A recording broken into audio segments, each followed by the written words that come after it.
कहते हैं जब किसी कौम की कहानी उसके दुश्मन लिखने लगे तो फिर हकीकत धीरे धीरे झूठी कहानी बन जाती है। आज हम बात करेंगे मेरे कश्मीर की, अपने कश्मीर की, सिर्फ ज़मीन की नहीं, सिर्फ सियासत की नहीं, बल्कि उन लोगों की जो हर रोज़ अपनी पहचान बचाने की कोशिश कर रहे हैं। कश्मीर में आज एक नया नैरेटिव तैयार किया जा रहा है, एक ऐसा नैरेटिव जहां कश्मीरियों को इंसान कम और शक की नज़र से ज़्यादा देखा जा रहा है। मूवीज़ में, टीवी डिबेट्स में, सोशल मीडिया रील्स में, पब्लिक गैदरिंग में, हर जगह एक ही चेहरा दिखाया जा रहा है। कश्मीर मतलब मसला, कश्मीर मतलब खतरा, कश्मीर मतलब बेवफा। लेकिन सवाल यह है, आखिर ये सब क्यों हो रहा है? असल में किसी भी रीजन को कंट्रोल करने का सबसे आसान तरीका क्या होता है? उनकी आवाज़ को कमज़ोर करो, उनकी इमेज को ख़राब करो और फिर दुनिया को ये यकीन दिलाओ कि ये जो जुल्म हो रहा है वो ज़रूरी है। अगर एक कश्मीरी अपनी राइट्स की बात करे उसे एक्सट्रीमिस्ट कह दिया जाता है, अगर वो अपनी दर्द बयान करे उसे एंटी नेशनल बनाया दिया जाता है, और अगर वो चुप रहे तो उसकी खामोशी को रजामंदी समझ लिया जाता है।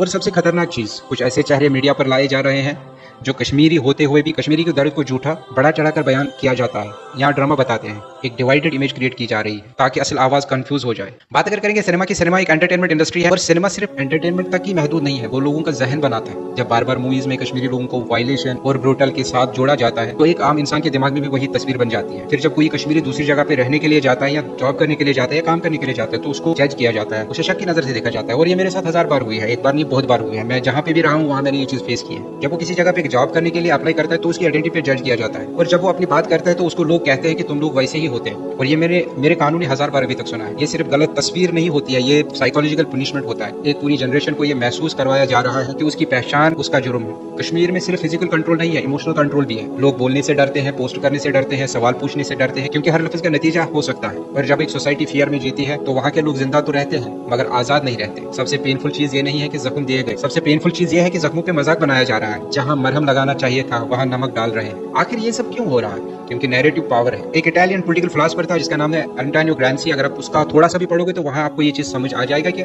नैरेटिव क्यों पावर है। अगर किसी कौम को इमोशनली आइसोलेट कर दिया जाए तो फिर उसके साथ कुछ भी जस्टिफाई किया जा सकता है। पहले उनको बदनाम करो, फिर उनकी सफरिंग को डिनाई करो, फिर उनकी आवाज को रेडिकल बोलो, और धीरे धीरे दुनिया उनकी कहानी सुनना बंद कर देती है। ये सिर्फ कश्मीर का इशू नहीं है, ये इंसानियत का इशू है। आखिर इसका असर क्या होगा? सबसे पहला असर मिसट्रस्ट। एक कश्मीरी यूथ धीरे धीरे सिस्टम से इमोशनली डिस्कनेक्ट होने लगा है। उसको लगता है चाहे हम कुछ भी कहें या कुछ भी करें हमें गलत ही समझा जाएगा। दूसरा असर आइडेंटिटी क्राइसिस। जब एक बच्चा बार बार अपनी पहचान को इंसल्ट होते देखता है तो वो ये तो खुद से ही नफरत करने लगता है या दुनिया से, और अगर उसने दुनिया से नफरत की वो बहुत खतरनाक चीज है। तीसरा असर साइलेंस। जब एक पूरी जनरेशन खामोश हो जाए तो समझ लो अंदर बहुत कुछ टूट चुका है। और शायद सबसे बड़ा खतरा ये नहीं है कि लोग बोल रहे हैं, बल्कि ये है लोगों को इतना चुप कराया जा रहा है कि उनके अंदर आवाज की जगह आग बढ़ रही है। जितना ये लोग सच्चाई को छुपाने की कोशिश कर रहे हैं उतने ही बेचैनी, उतना ही गुस्सा और उतना ही आग लोगों के अंदर पैदा हो रही है। इंसान की एक फितरत है, इंसान एक हद तक सब्र करता है, दर्द बर्दाश्त करता है, जिल्लत बर्दाश्त करता है, अपनी पहचान पे हमला भी बर्दाश्त करता है। लेकिन हर इंसान हमेशा नहीं टूटता चुपचाप। उन्हीं में से कुछ लोग ऐसे निकलते हैं जो फिर वही बन जाते हैं जो वो असल में कभी थे ही नहीं, और जो वो कभी बनना भी नहीं चाहते थे।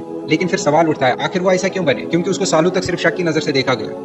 उसकी कहानी सुनने के बजाय उस पे लेबल्स लगाई गई, उसके दर्द को समझने के बजाय उसको दुश्मन समझा गया। जब किसी इंसान को रोज रोज ये एहसास दिलाया जाए कि तुम खतरा हो तो एक दिन वो खुद भी सोचने लगता है शायद वो वाकई खतरा है। और फिर जब कुछ हाथ से निकल जाता है तो सोसाइटी रोती है, मीडिया रोता है, हुक्मरान हैरान होते हैं, मगर तब तक देर हो चुकी होती है। तवारीख गवाह है, हिस्ट्री गवाह है, फ्रेंच रेवोल्यूशन सिर्फ वो की वजह से नहीं आई थी, लोगों की दबाई हुई आवाज ने उसे जन्म दिया था। दैट ट्रबल सिर्फ सियासत नहीं थी, वो एक सालों की नाइंसाफी, आइडेंटिटी क्राइसिस और इमोशनल जख्मों का नतीजा था। हिस्ट्री एक बात बार बार सिखाती है, जब इंसाफ की जगह सिर्फ कंट्रोल रह जाए, जब डायलॉग की जगह सिर्फ प्रोपेगेंडा रह जाए, और जब मरहम की जगह नमक छिड़का जाए तो फिर सोसाइटी अंदर कुछ टूटने लगती है। और जब इंसान अंदर से टूटने लगता है तो फिर सिर्फ एक रीजन ही नहीं जलता, पूरी नस्ल जलती है। कश्मीर को खामोश करके शायद कैमरा को सुकून मिल जाए, मगर लोगों के अंदर जो आवाज दबाई जा रही है एक दिन वही आवाज तूफान बनकर निकलेगी।